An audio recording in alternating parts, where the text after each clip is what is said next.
Réalité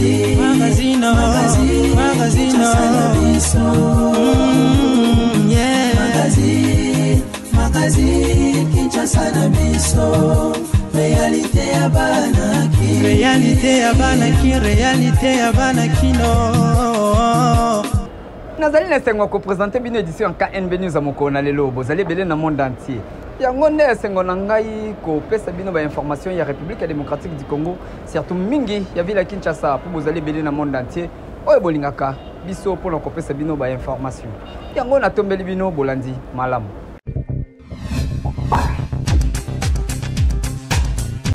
Visite ya président Salva Kiir à la République démocratique du Congo après tête à tête le chef de l'État Félix Antoine Tshisekedi Tshilombo.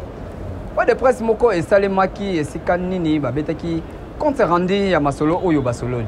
Dans le cas de la crise avec le Rwanda, rencontre entre Félix et Antoine Tshisekedi Tshilombo, président de la République démocratique du Congo, na président en exercice ya communauté ya Afrique de l'Est Salva Kiir oyo azali président ya République ya Soudan du Sud ayaki awa na République démocratique du Congo après tête à tête ya masolo kitoko ebabetemaki na sima na yango babimaki liboso ya bapanzi sango esika nini po de presse esalemaki oyo bapesaki ba détail ya masolo oyo bayaki kosolola awa na République démocratique du Congo natina ya sécurité pe kimia esengeli ereni na sous-région na yango wana na masolo na bango ndenge betamaki Félix Antoine Tshisekedi Tshilombo azanga kite ko tacle homologue na ye ya Rwanda Paul Kagame skanini abengie azali perturbateur ye na régime na ye kala mingi te mosala na bango e komi déjà na suka esengeli basuka na makambo oyo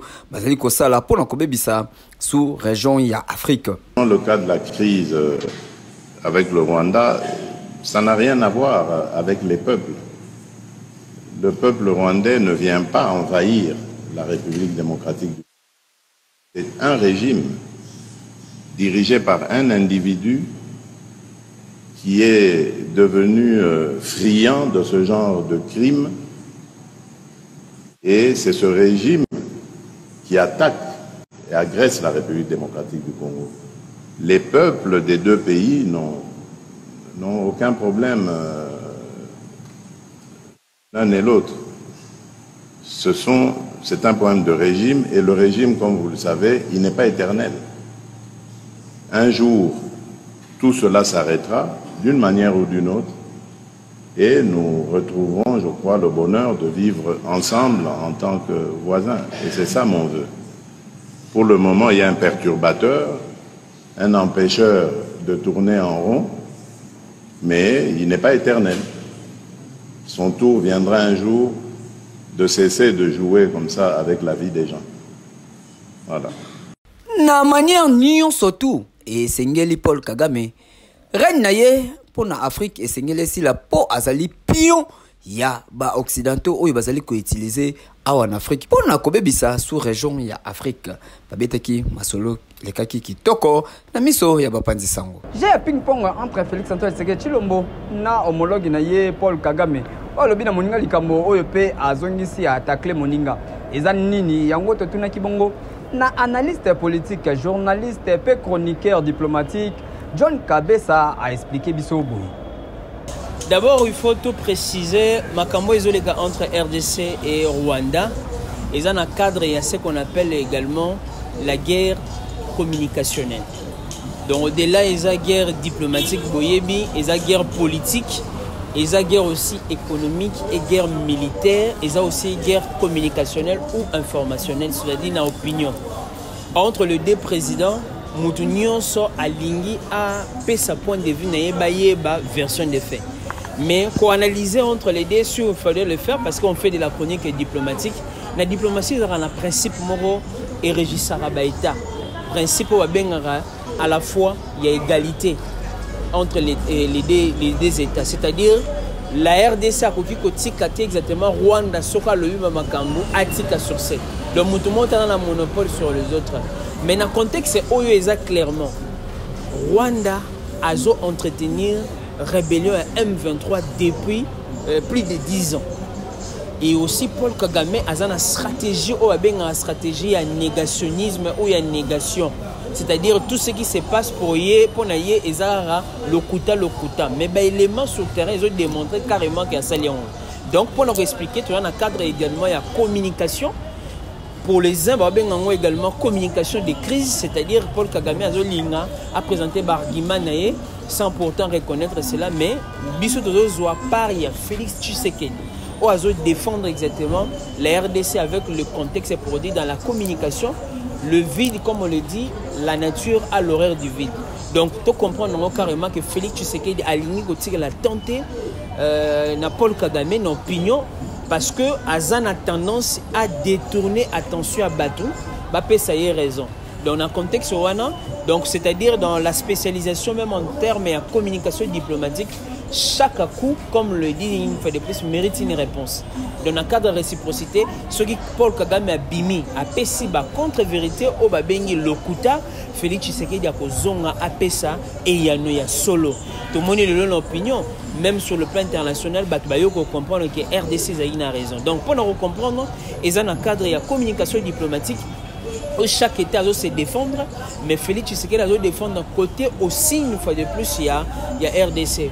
Le bien c'est lui qui gère la communication, c'est lui qui gère l'information, a le pouvoir, et c'est lui qui gère la communication gagne d'office, c'est ce qu'on appelle l'opinion et aussi la faveur des pronostics. Donc guerre et la guerre diplomatique, Félix Tshisekedi moyen parti que la au Babengi ces derniers temps Paul Kagame papa Yenga pour ne pas dire une fois de plus Azo mais a détourné attention mais l'élément ils ont preuve passé assez dans nombre de millions de morts au bazar exactement dans RDC. Ce qui Paul Kagame ayebi ba vérité ayebi ayeba pe qui ba congolais au bazar qui naie au ba travailler qui au ba travailler qui mboka ba lembi même ba Rwanda musu ba lembi précision claire guerre entre RDC Kakana Rwanda teza RDC plus avec les régimes à Paul Kagame. Paul Kagame a zolo baba vandi sabango toromi tuna ba ofana mbalaboni. Ce qui va misu ba lo ba exactement que mbalaboni ba benga c'est mbalaboni ba ko fandi sabango. Ba si ba lobi mingi, ba si ba solo le mingi. Pour parler, elle est qui na Nairobi, et Longwe et qui na Luanda, et Longwe et qui est presque partout, même na Pretoria.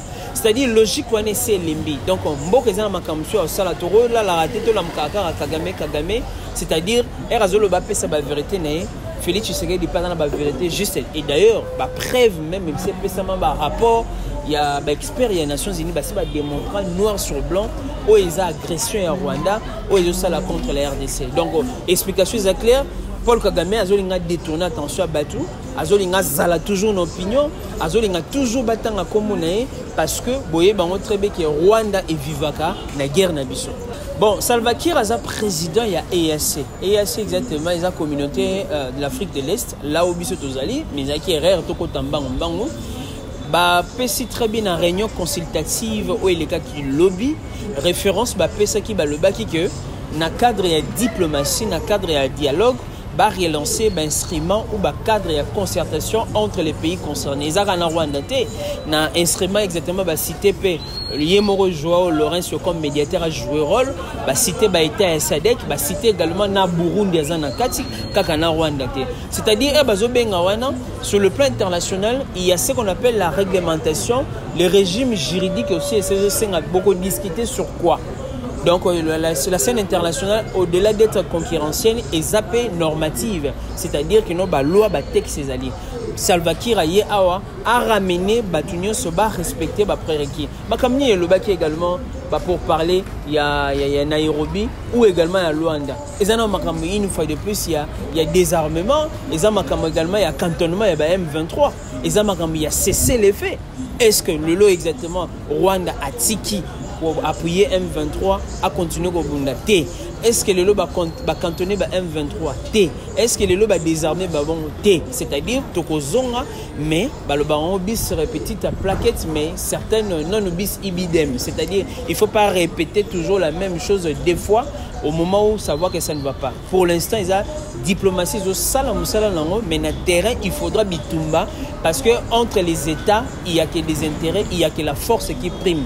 c'est OK na négociation à 100% Rwanda ko yokate a ko négocier na tongo na poko atindi ba soda donc pona oloba ko swana eza ko swana vraiment te mais Kagame nde azolinga a volé vedette na Félix Tshisekedi batanga ka kombo na ye na cadre de communication diplomatique parce qu'il n'y a plus rien au Rwanda. Il n'y a plus rien à démontrer. Il a sait clairement que Rwanda a agressé RDC. RDC a gagné. Option également dans l'opinion. Donc, au résumé, il y a dans le cadre, il y a communication des crises. Il y a le cadre également de la communication d'affirmation. Communication aussi, ce qu'on appelle diplomatique. Nanyaro, ça là. Contexte, voilà. Après sa suite. Voilà. Explication, est claire. Salva Kiir, est pour la première fois. Également, Aya Awa en RDC. Aya qui est un rebelle assez jeune. Ailleurs, on a cadre exactement, il y a présidence, il y a EAC. Vous voyez, très bien que présidence, il y a EAC, Salva Kiir a été présidence, il y a un registre Moussoussou. Alinga Sala Makambo, c'est-à-dire William Ruto, au lieu qu'il y ait la présidence et permettre la solution vers la voie de la paix et également de la sécurité, Missou Basala en plus pour guérison à Makassi. Parmi les pays, les pays est à peu près naître dans EAC exactement et dans le Soudan. Aye Awa a rassuré Félix Tshisekedi que EAC a cadre exactement la concertation multilatérale, bah on continue comme cela là. Et puis Aye Awa a rassuré que Soudan est un problème était exactement dans la République démocratique du Congo. Contrairement aux autres, tous en a intérêt Makassi. Soudan a vivre guerre locale à Bisso, contrairement à Rwanda. Soudan exactement à vivre un contexte différent dans le pays où EAC. On a minute pays et connaître la balkanisation. Donc c'est des bonnes lois que Félix Tshisekedi bas sur la Makassi na Salva Kiir et permettre l'expérience au Soudan à Sibir, au Sibir en monter. La seule différence c'est que Salva Kiir a un sens moro, il y a un dialogue constructif. Contrairement à William Ruto au Japonais qui kanaï, c'est-à-dire quand il y a Rwanda, quand il y a Ouganda, quand il y a Bangokuna, à chaque fois il y a un RDC. Donc Salva Kiir a la médiation a ramené exactement confiance entre les partenaires dans le cadre EAC. Bon, ce qui n'a pas dans le bas, exactement précision, c'est que la recherche de la solution à Makambo et ils ont sous-souté car un monopole de l'organisation Moko. Bomoni Oni Azanakati, Sadek Akoti, EAC Akoti, CIAC Pazali, et aussi sans compter mécanisme également au ESA na niveau Union africaine. Donc c'est-à-dire que conjugaison et force tenir ensemble, balingine fallait plus bangonio se mettre ensemble pour que réponse mongoise à la directe. Donc Salva Kiir ayeka ko bakisa na oyo ezala ki liboso ayeka ko renforcer mécanisme ya POE. Mais je pense au moins après départ de souhaiter que position à EAC ait changé pour la question qui va basali va permettre exactement que la relation bien parce que EAC la RDC d'ailleurs a gagné le quota s'est retiré sans problème. D'abord il faudrait préciser que dans l'année même le média belé balobi que Salva Kiir est uniquement comme président de EAC.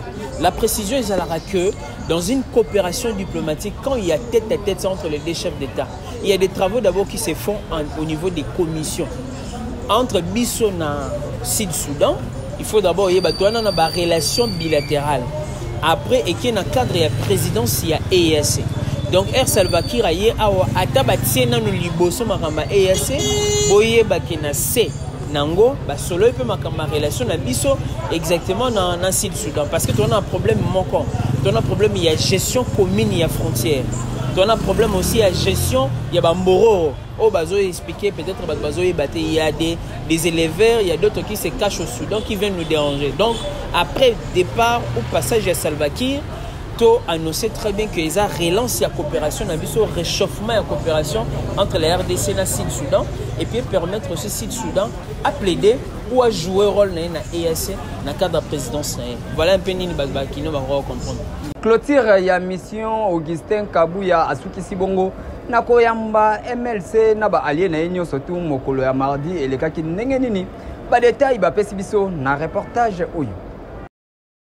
Honorable Augustin Kabuya oyo azali formateur ya gouvernement na mission na ye ya mibale oyo tata mokonzi ekolo Félix Antoine Tshisekedi Tshilombo apesaki ye pona koluka identifier encore une fois bato oyo bazali majorité pour créer gouvernement awa na République démocratique du Congo. A clôturé qui mokolo ya mardi 26 mars 2024 na quartier général na ye esikani nazali koyamba ba parti asolola kibongo na MLC na ba allié na ye oyo délégation et kambamaki et pa ya vice-premier ministre de la défense Jean-Pierre Bemba Gombo oyo bayaki kosolola na tina ya mission oyo mwana bute ya Félix Tshisekedi azalaki na yango pona koluka kobimisa gouvernement awa na République démocratique du Congo. Kala mingite kaka na quelques heures to quelques jours awa akokende kopesa rapport et pa tata mokonzi ekolo po makambo nyonso e monana na miso ya bato po formation ya gouvernement e umelipe mwa mingi yao.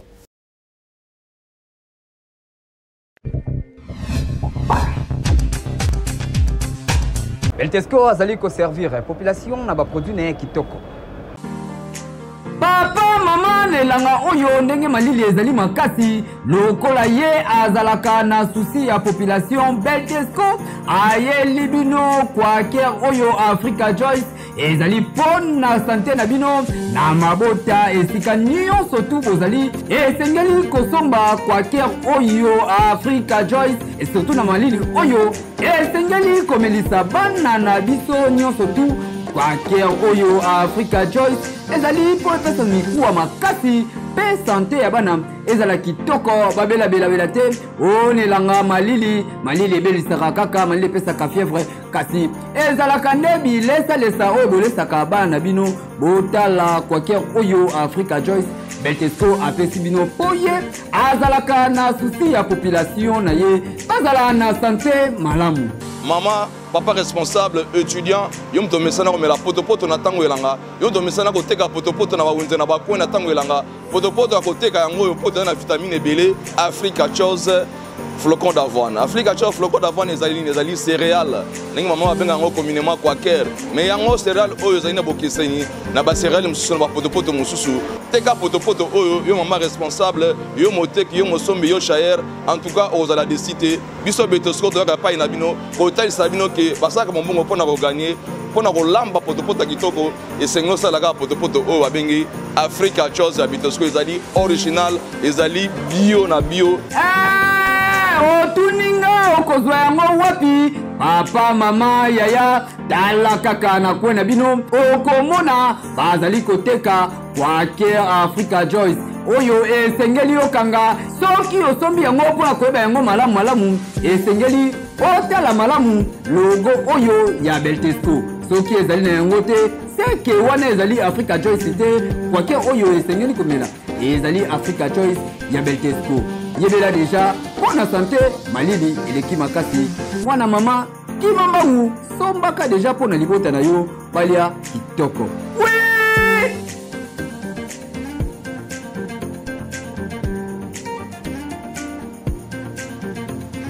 Cabinet médical Kiami azali toujours continuer kosunga ba mama na mbongo ya moke okoti échographie nyonso pona koyeba eta na yo ndenge ozaleli. Moi de la femme ezalika kolata liputa te to kobanda kotambolaka Kinshasa mobimba. Moi de la femme ezali pe batu oyo bazalaka na souci ya ba mama yango wana cabinet Kiami moi oyo mobimba apesi ba mama occasion ya kosala ba test pe ba examen na ba échographie offelement c'est-à-dire $50 ya pamba ozwi ba service nyonso pe obengi na numéro oyo yoka docteur Trésor. Bonjour, je suis le docteur Trésor Kiabanzaouko. Alors c'est mars, dans le cadre du mois de la femme, ma structure Kiami Medical Center et mon partenaire privilégié Médicio s'unissent une fois de plus pour lancer une lumière d'espoir. Une lumière d'espoir sur la santé des femmes et des jeunes filles congolaises. Eh bien, rejoignez-nous dans une mission de bien-être où chaque consultation reflète notre engagement envers la force, la dignité et la santé de chaque femme. Pour seulement $50, je vous prie d'embarquer ensemble avec nous dans un voyage de soins complets, de l'échographie à la consultation générale, en passant par les analyses des laboratoires. Tout ça, nous le faisons pourquoi? Parce que lorsque vous investissez dans la santé d'une femme, vous semez les graines de la prospérité pour toute une communauté. Alors pour finir, j'aimerais garder une pensée pieuse à toutes nos mères, femmes, amies qui sont malheureusement victimes de viols à l'est de notre pays. Cabinet Kiami médical ezali wapi na numéro 50 bis allée verte commune Ngaliema pembeni ya église présence de Dieu okomi wana okoti na cabinet Kiami ba mama esika na bino ya kosala ba examen nyonso yango yo bazali kozela bino na mois de la femme oyo docteur Trésor asali nanu ezalate papa yebisa mama ki mambangu bakene ko vérifier ba myom na biloko nyonso ba malaria kati na ba typhoïde na ba test nyonso na $50 à pamba pendant mois de la femme ya boye nanu ezalate ekeyo oui.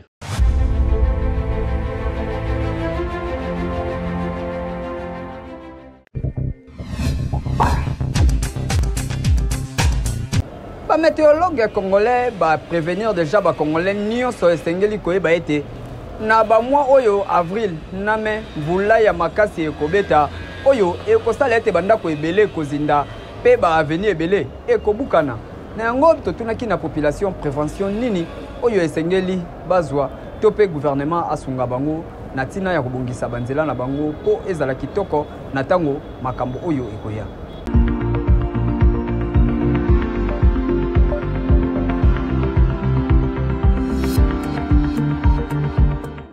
Alerte ya ba météorologue ya Kinshasa balobi mois d'avril pe mois de mai bambula ya makasi ekobeta na kati na mboka yango wana esengeli na bakonzi ya mboka pe biso population kozwa ba disposition ba sengi balobi ete baka niveau esengeli ezala dégager na basalite bato bayebi ke tango mopepe yaka makasi toiture na bango ebujaka c'est le bon moment baye bakozwa ba disposition ndenge nini bakobongisa o ezali ba toiture na bango oyebi ke ovandaka na se ya mai c'est le bon moment zwa ba disposition ya kotia ba garde-fou ou soit banana yo kokangisa bisaka kobima okena te pande komoko okende kovanda pamba te bambula oyo ekozala semblable na mbula ya Noa yango esengeli kozwa ba disposition kasi toyebi na ville province ya Kinshasa soki mbula ebeti kaka ya 1 minute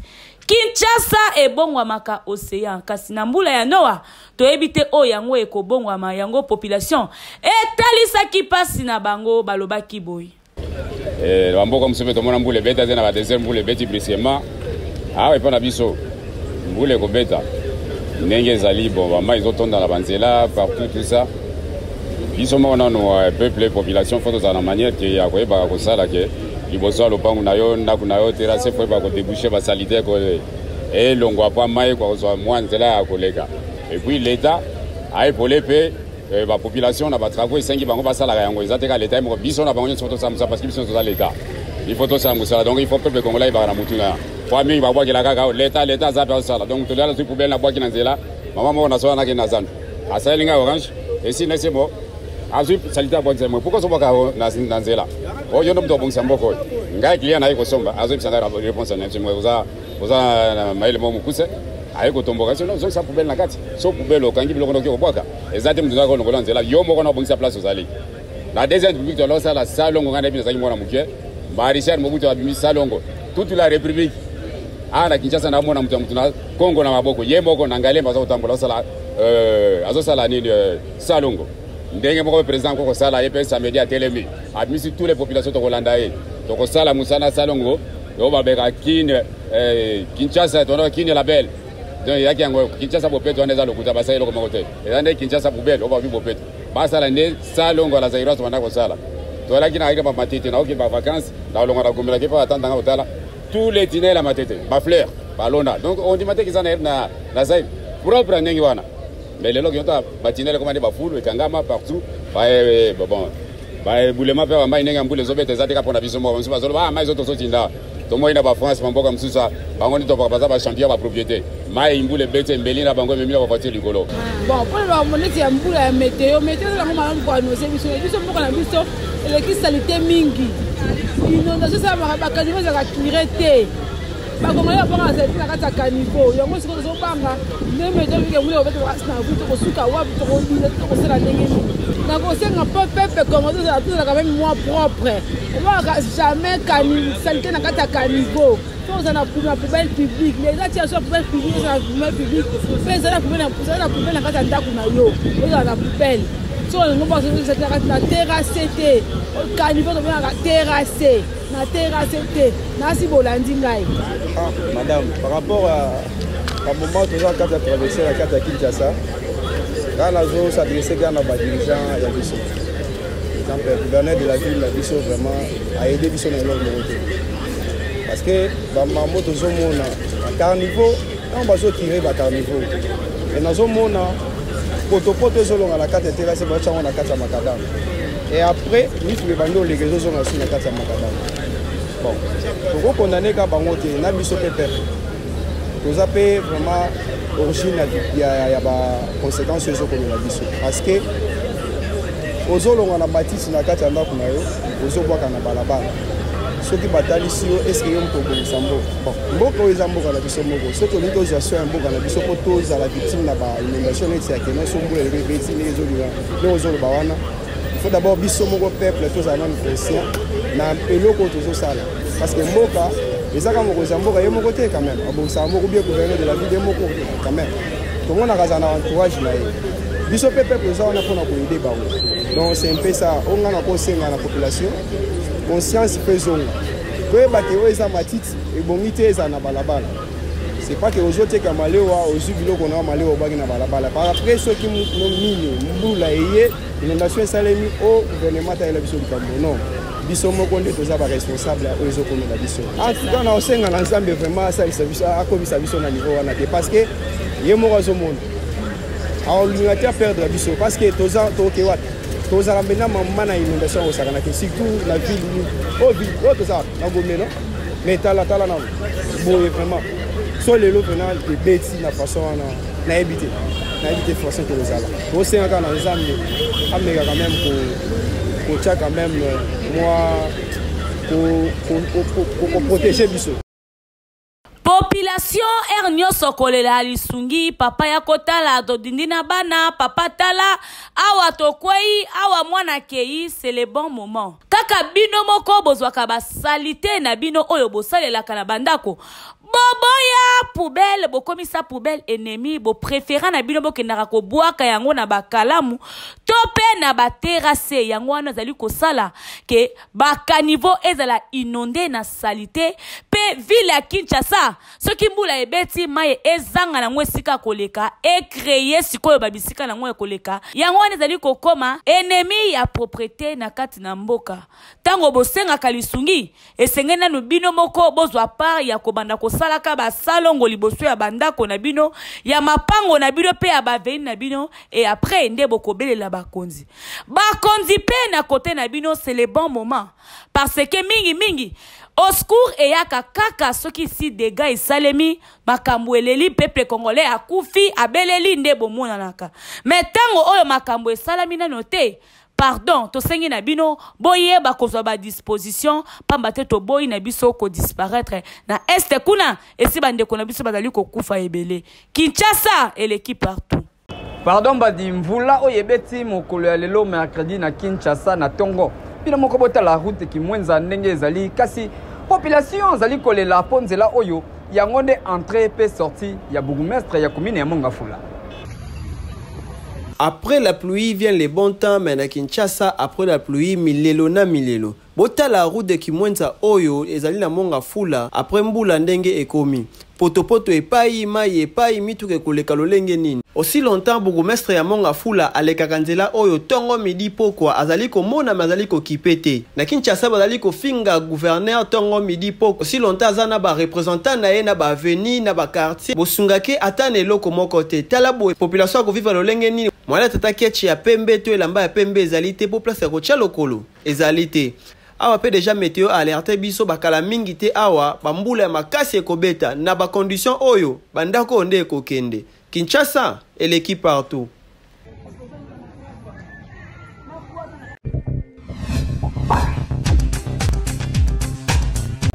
Tokota lisolo ya culture Dadi Mola oyo azali porte-parole ya Héritier Watanabe ba suspendre ye pon na bilobela na ye ndenge alobi ke faire rigola Jésus de Niance azalaka mayele te esengeli azongi la classe.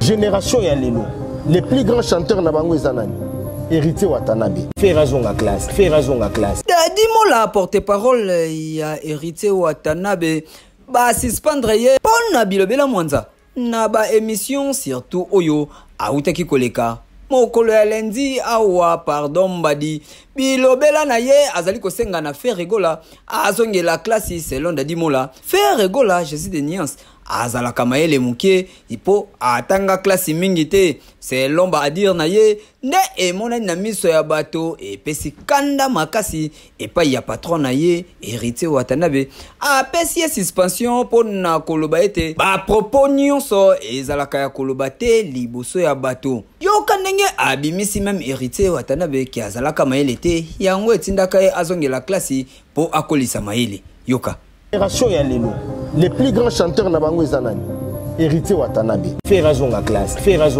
patron na ngai asala bien ndenge azongela kanchi ozo comprendre pour kolisa lisusu mayele génération ya lelo les plus grands chanteurs na bango ezanani Héritier Watanabe faire azonga classe patron na ngai asala bien ndenge azongela kanchi ozo comprendre pour kolisa lisusu mayele makambo ya koloba na bemission esengeli pe bo rezonaka soki makambo ozali koloba eko blesser bato tote boye ezali kitoko te faire rigola azali responsable ya entreprise monene pe azali grand chanteur awa na République démocratique du Congo père de famille oyo azali moto oyo na République démocratique du Congo azali kosenga ba respect ebele po azali représentant ya culture ya République démocratique du Congo boye ezali kitoko te ezali mabe makasi makambo ya boye okomona ngo kaka na Kinshasa po Kinshasa eleki partout.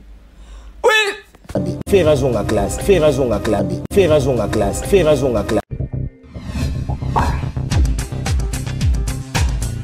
Jamais rata awa na KNB TikTok ya moko na lelo yango.